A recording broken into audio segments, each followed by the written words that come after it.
produktivitas kita akan meningkat. Dan kalau produktivitas kita sudah meningkat, kita akan mempunyai sebuah daya saing. Karena produktivitas akan memunculkan sebuah daya saing. Yang kedua, yaitu masalah pertumbuhan ekonomi yang diikuti dengan pemerataan. Percuma pertumbuhan ekonomi baik kalau pemerataan itu tidak ada. Oleh sebab itu ke depan, pemerataan akan menjadi sebuah perhatian bagi kami berdua, Jokowi dan JK. Pembangunan yang seperti apa yang ingin kita lakukan? Pembangunan koperasi, pembangunan UMKM, pembangunan pasar tradisional, pembangunan pertanian dan pembangunan ekonomi maritim, serta industrinya. Dan juga pembangunan yang dimulai dari daerah, pembangunan yang dimulai dari desa, dan infrastruktur. Inilah yang kami maksud sebagai jalan kebaikan yang akan membuat rakyat semakin sejahtera, yang akan membuat ekonomi kita kokoh dan berdaya saing tinggi sehingga ekonomi Indonesia betul-betul ekonomi yang berdikari. Terima kasih. Ya.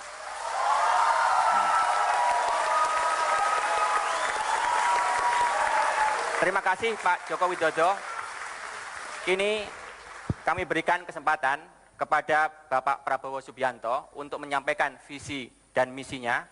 Waktunya sama, 4,5 menit, dimulai dari sekarang. Terima kasih. Bismillahirrahmanirrahim. Assalamualaikum warahmatullahi wabarakatuh. Salam sejahtera bagi kita sekalian. Shalom, Om Swastiastu. Saudara moderator, Saudara Joko Widodo, calon presiden nomor 2. Malam ini kita membahas pembangunan ekonomi dan kesejahteraan sosial.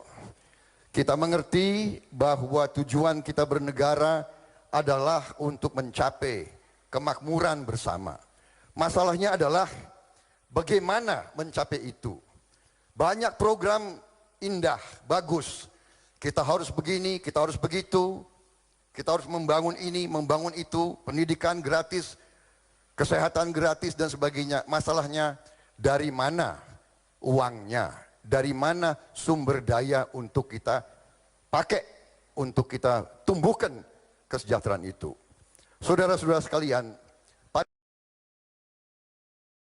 7 September tahun yang lalu, Ketua KPK kita menyatakan bahwa kebocoran dan kehilangan kekayaan negara dari Republik Indonesia 1 tahun adalah 7.200 triliun. 1 tahun. Tim pakar kami menggunakan angka 1.000 triliun yang hilang. 1.000 triliun saja sudah fantastis, sudah luar biasa besarnya. Disinilah rencana kami, Prabowo Subianto dan Hatta Rajasa, manakala kami menerima mandat dari rakyat Indonesia, ini sasaran kami. Kami ingin menutup kebocoran 1.000 triliun itu. Kami ingin menghemat, kami ingin memangkas, dan kami ingin mengalihkan yang 1.000 triliun bocor, kita alirkan untuk membangun ekonomi kerakyatan. Ekonomi untuk rakyat Indonesia, bukan rakyat untuk ekonomi.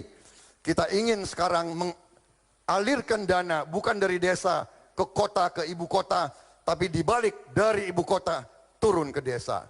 Saya telah menandatangani deklarasi bahwa manakala saya menerima mandat dari rakyat, saya akan alokasikan 1 miliar rupiah minimal 1 tahun untuk tiap desa dan kelurahan di seluruh Indonesia. Kita akan alirkan dana dari ibu kota turun ke rakyat Indonesia. Kami akan dalam 5 tahun meminimalkan korupsi dari APBD dan APBN. Kami akan naikkan penghasilan rata-rata rakyat Indonesia 2,5 kali lipat dari sekarang 3 juta per bulan menjadi 6 juta per bulan di ujung 5 tahun kami. Kami akan menambah sawah 2 juta hektar. Kami akan menambah 2 juta hektar untuk bioetanol. Kami akan membangun 3.000 km jalan raya, 4.000 km kereta api, 8 pelabuhan. Kami akan membuat bank tani dan nelayan, dan bank koperasi, dan juga lembaga tabung haji. Saudara-saudara, dananya ada, uangnya ada, tinggal kemauan kita. Kemauan kita berani atau tidak kita